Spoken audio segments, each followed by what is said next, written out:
Astra Malorum's ending cutscene breakdown. This map has shaken up the zombies lore in ways I never thought possible from the modern storyline. Things as far back as Black Ops 1 have now been addressed that I thought would remain mysteries forever. And the final cutscene has broken the pattern I expected to be established. I've been having so much fun with the map so far, and Treyarch have been perfectly blending old and new lore together. Plus, this map even features the return of some of the modern Dark Aether story characters, who we all assumed were one-offs and would never come back. Characters like Josiah Shem and the Owl. Before we dive into the lore of Mars, insane to say this by the way, the Templar zombies from Origins being Martians, the teleporting pyramids, or anything else too crazy though, which will all be given dedicated videos in due time, I want to take a look at the ending cutscene and break it down so that we can get a good understanding of what just happened and where we are heading next. Some insane stuff is about to be discussed, so stay tuned. Before we get too far into all of those other topics in the upcoming content, let's start at quite a unique point: the ending. Let's watch the cutscene together before I get into my initial theories and reaction. I will have many more videos coming up on this map for sure, but I need time to do some more detailed research, so these are more so my live on the fly observations, so please comment any interesting quotes / theories / further discussions on the map for future videos. Anyways, I'll play the cutscene now, and then I'll break it all down.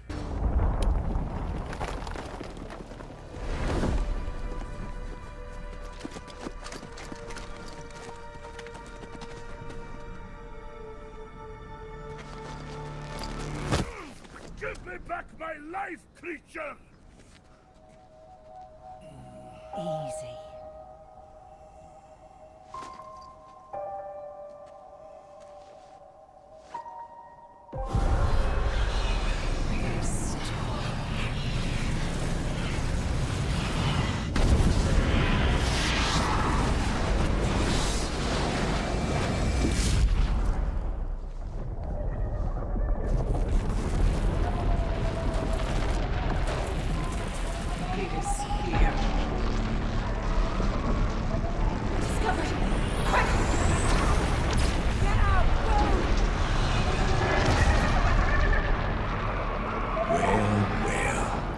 Gang's all here.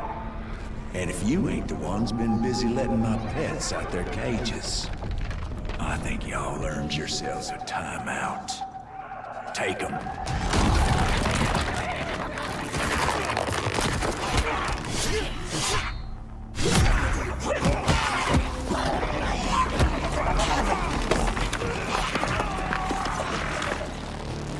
Just after defeating Caltherius, the Needle, the newest Shadowsmith and the one ruling Astra Malorum, she collapses at the center of the Mars arena and returns to her humanoid form, just as her brother Veytharion did. Yes, that's right, they are a family. As to the future Shadowsmiths we are going to see, are they all going to be from the same family? That is yet to be determined. Caltherius' voice is also interestingly not the one we hear after completing the Ashes of the Damned Easter egg.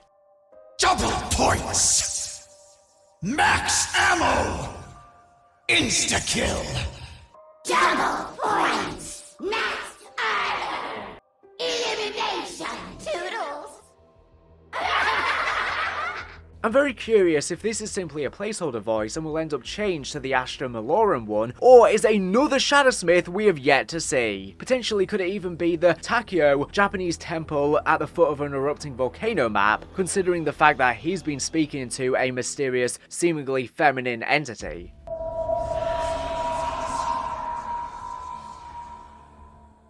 Now is not the time. If I wish to know your opinion, I will ask. I will not fail!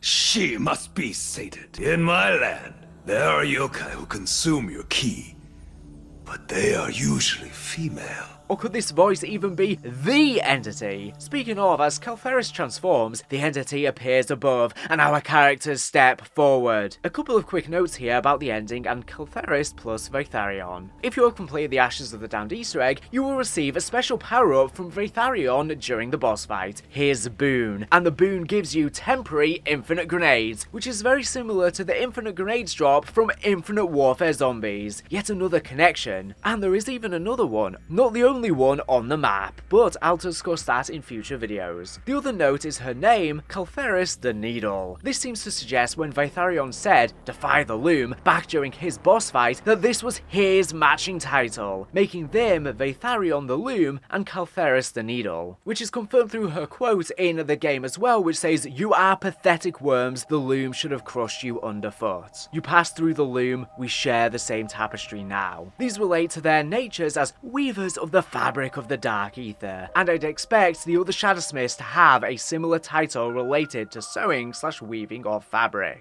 Veytharion even says, "My kind wove all of creation from nothingness. We called my sister, Caltherius, the Needle." Which to me, if they are the creator of a literal creation itself, and the Dark Aether seemingly predated the Aether, then would that not make the first one and Dr. Monty / the Shadow Man potentially the very first Shadowsmith that escaped the realm to go outside of the Dark Aether? I'll have a video coming out soon about this that I was working on previously. Anyways, back to the ending. Caltherius returns to a humanoid form, and Nikolai steps up to her. She's dressed somewhat similar to an Aztec or other early tribal cultured humans. This will be important in some of the later videos I'm going to be making on the lore implications of Mars here and the ties to the map, but for now just know that it is very likely that these people got their cultures and influence from Caltherius and worshipped her in some way. The giant Aztec stone heads on Mars are likely the same. The Aztec culture is seemingly just descended of Martian culture in the zombies canon, at least from this universe, and the map seems to confirm the Origins Templars were always from Mars. Nikolai slams his hand around her throat and demands the return of his life. Grace steps forward to calm him, placing a hand on him. Upon releasing Caltherius, she raises her staff in the air, commanding, "Restore," just as Veytharion did. This time we don't see the memories projected onto the characters' faces, so we get a little less context than Ashes of the Damned gave us about what memories are important to them. I do hope though that it becomes a bit less predictable in the future and we're not just rescuing 2 souls every single map, because why is it even 2 in particular, just because it happens to match in a nice even number with all of the characters come the end. For Grey, we could guess the events surrounding Black Ops Cold War on 6, but for Nikolai this leaves a much bigger unknown. Some of his dialogue in the map seems to allude to him being scarred from finding a darkness in Afghanistan that stayed with him, but I'm hesitant to make many predictions before we find the Nikolai side Easter egg in this map, similar to the Dempsey side quest. Similar to the Dempsey side quest, I'll of course make a whole video breaking down the storyline implications of the Nikolai one as well, once we have it. But back to the ending cutscene. Following on from this, then, just as it seems things will play out the same once more, breaking that predictability, at least for a moment, the ground begins to shake, and you can hear the screams of Ravagers. Caltherius warns, he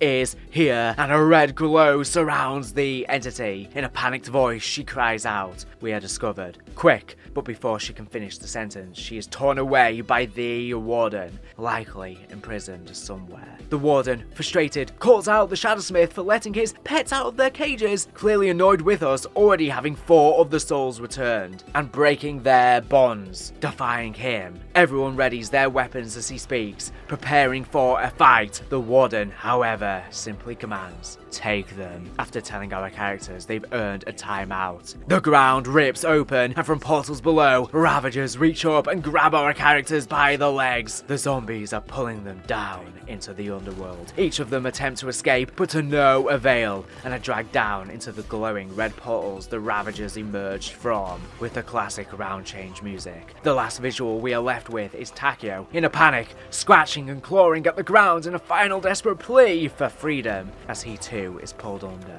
The screen fades to black. And I really hope that doesn't mean Ravagers are going to be on DLC 2 again, because if Treyarch are making the same mistake as Black Ops 6, where they're just having the same special enemy back to back to back, they have just completely not learned their lesson. So, all we know for sure is that our character's next location is seemingly chosen by the Warden as a punishment, and not necessarily where we needed to go for a soul. This could mean that the next map we may not rescue a soul, as we are on the back foot, and instead we will have to break out of a prison / maybe the entity / Shadowsmiths will aid us in that. We also know that, according to some leaks earlier this week, and now teased on Astra Malorum officially, seeing as there is a side quest with the gramophones that can play Alpha Omega's round change music.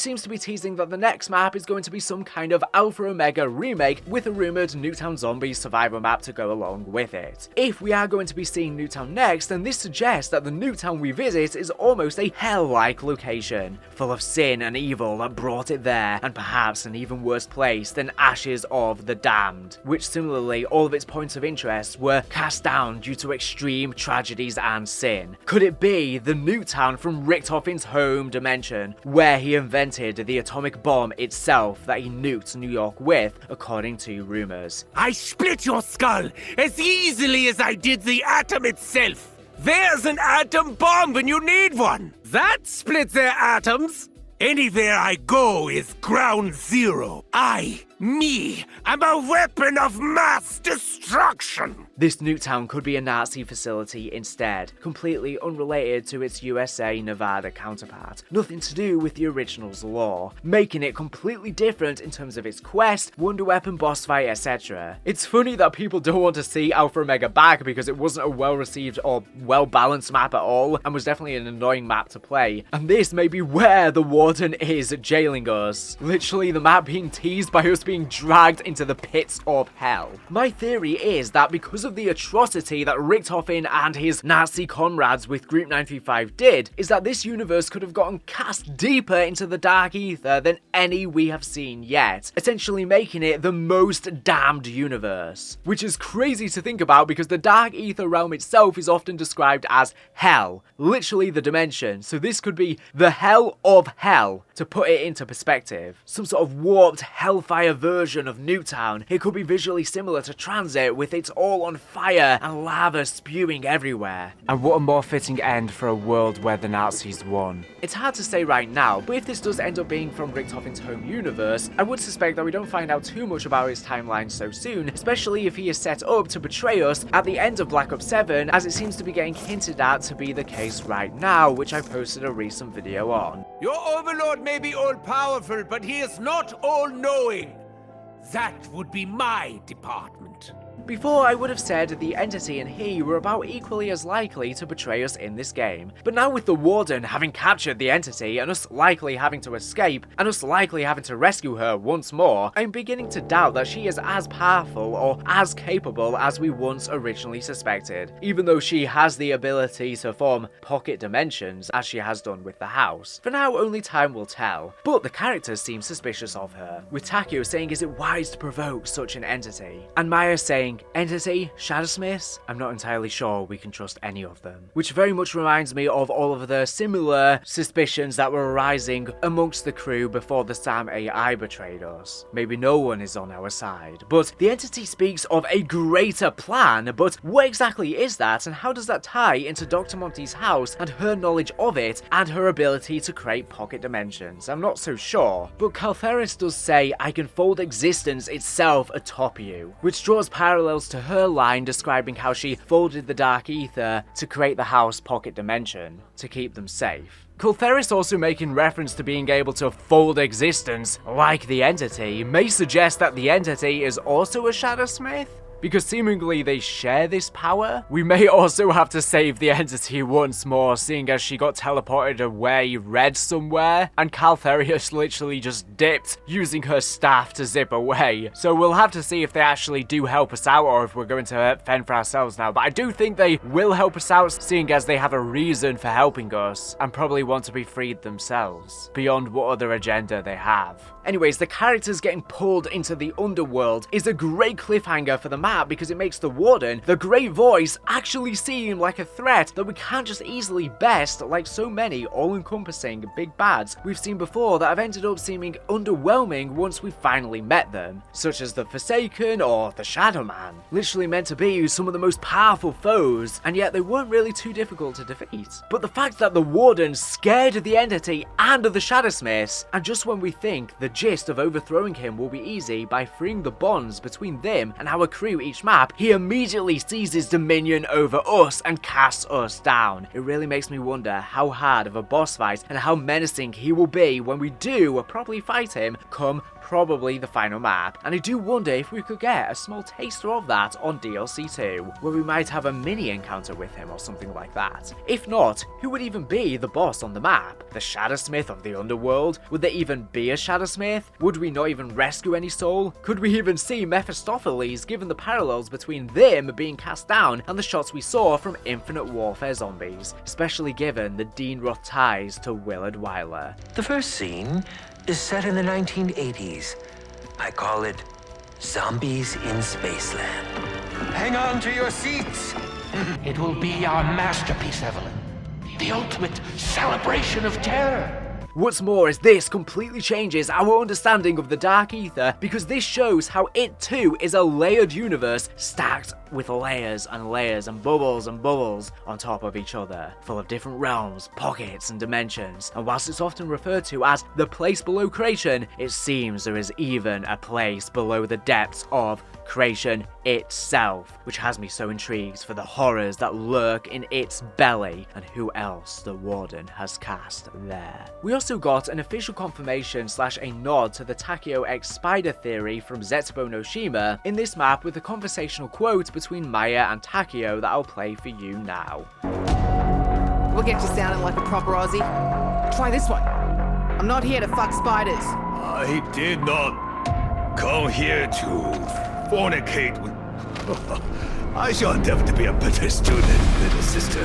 This was honestly mind-blowing for me to hear for the first time, and this shows that Treyarch definitely do watch and know about the story content that I and many others are making, and this immortalizes this forever. I don't necessarily think this confirms it as canon any more than the leaked hard drive earlier in the year did, which I will have a video linked in the description if you want to learn more about that, but it does cement its legacy and will definitely be something I will remember for a very long time. It's crazy how time works. I was literally like 16 years old, going down some deep internet rabbit hole when coming up with a zombies theory video into the backstory of the spiders on Zetsubo no Shima. Ended up making this absolute wild video. There was so much controversy, so many gags over the years, even though obviously it's about a very serious subject matter. And 10 years later, it has somehow been referenced inside of the game itself. And I think the line between Maya and Takeo here is actually a very harmonic one in a way, even despite the fact that this is a reference to a very dark thing from an old Takeo from eons ago. They kind of share a close little bond together, with Takeo even calling Maya his little sister, which I find very sweet. So yeah, Treyarch nowadays, they are really going back to all of the old lore, and they're referencing so many things. I mean, we just had the KN-44 Impossible Easter egg reference on release, now we have this. The map's referencing back to all of the old Shangri-La on Mars, bonkersness from back in the day. What next is on Treyarch's agenda, so definitely subscribe to keep an eye on the upcoming content for Astra Malorum as well, as I have not been this excited to cover a map in a very long time. So I want to give a rundown of some upcoming content to expect. I plan on doing a deep dive video into all of the Mars, Saturn and Venus ancient societies and how that all ties into Origins and Shangri-La, plus the most blatant confirmation of Shangri-La being on Mars that we have ever gotten, and I'll be explaining how it all actually makes sense and ties together between the old Aether stuff and the current Dark Aether stuff. It'll be a huge video explaining it all because there's just a lot of complicated topics, drawing inspirations from past content, so I need to try and work it all out to bridge that gap between all different levels of fans. I'll also be doing a deeper dive video into Nikolai's past and what he saw in Afghanistan, the return of Element 115, and how Josiah Shem had it. The Warden potentially being from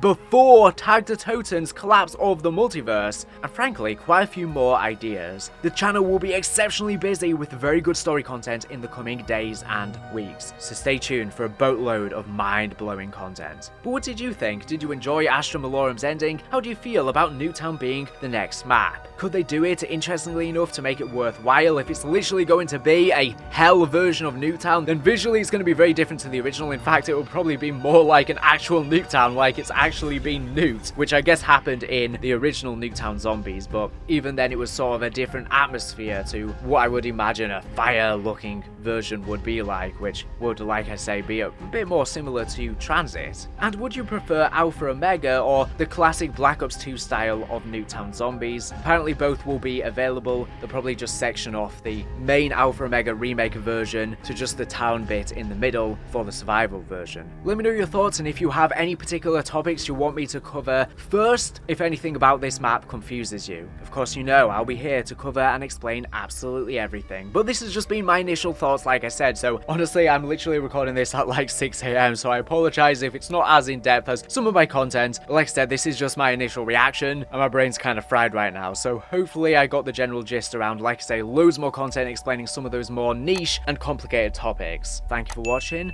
and I'll see you with plenty more to come. Bye.